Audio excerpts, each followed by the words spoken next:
poker enthusiasts. Today we're diving into the art of building your bankroll, a critical skill for every poker player. Whether you're a beginner or an experienced player, these tips and tricks will guide you towards sustainable growth and long-term success.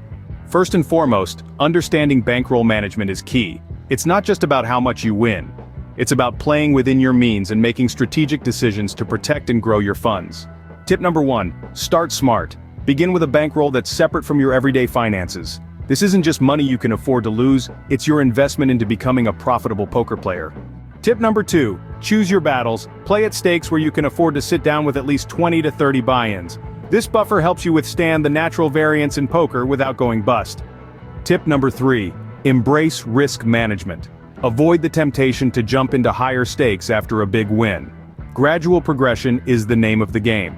Remember, higher stakes not only demand a larger bankroll, but also pit you against stronger players.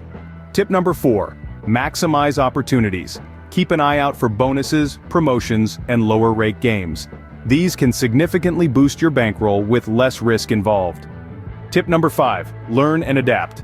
Invest in your poker education. The more skilled you become, the less variance you'll face, and the faster your bankroll will grow. Tip number 6, keep records. Track your sessions, wins, losses, and the stakes you play. This data is invaluable for understanding your progress and areas for improvement.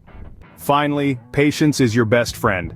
Building a bankroll is a marathon, not a sprint. Stay disciplined, stick to your strategy, and the results will follow. Thank you for tuning in today.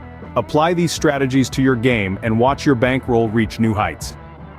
If you found these tips helpful, hit the like button, subscribe for more poker strategies, and share your bankroll building journey in the comments below. Until next time, I look forward to seeing you at the tables.